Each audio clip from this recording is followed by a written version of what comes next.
Hi, I'm Heather Hope in downtown Los Angeles. Coming up on ATVN, hear about some drastic cuts that the LA Department of Water and Power is preparing to make. More responsible cuts that are far-reaching cuts, but that don't reduce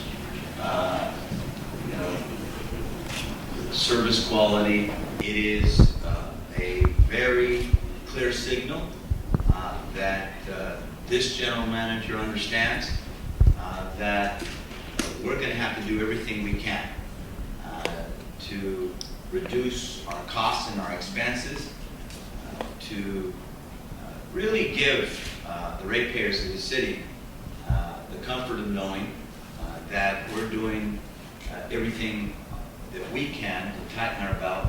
And the LADWP manager says that the cuts go beyond the company's labor force and that they're hitting their daily business operations in order to help cut some costs for these tough economic times. The main purpose is to make certain that we look around, we see what the economy is, we know what the city's had to go through.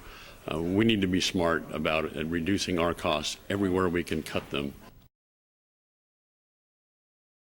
You're watching USC's first source for news, Annenberg TV News. The Grim Sleeper is responsible for the murders of 8 more women. Police identified 7 of the 8 victims today.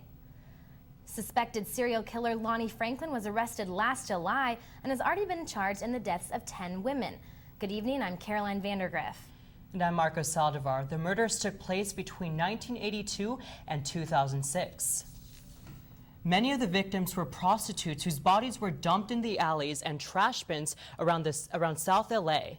ATVN's Heather Hope is live at the Police Administration Building, where police just finished talking about the additional victims. In front of the Police Administration Building, what we learned in the press conference, yes, like you said, that there are 8 additional women who could be possible victims attached to what is known as the Grim Sleeper, and it acquired that name for the 13-year period from the late 80s from doing the original, was he suspected of a murder with 10 women, and then picked back up to the late 2000s.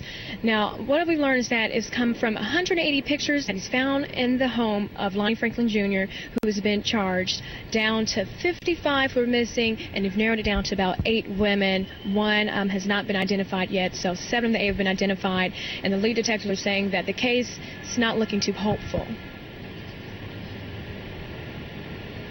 Wish nothing more than to find them alive and well, but the circumstances are gloomy.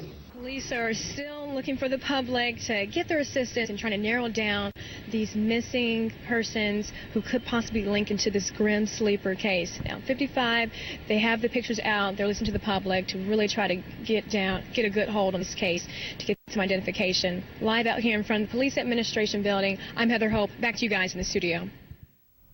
Thanks, Heather.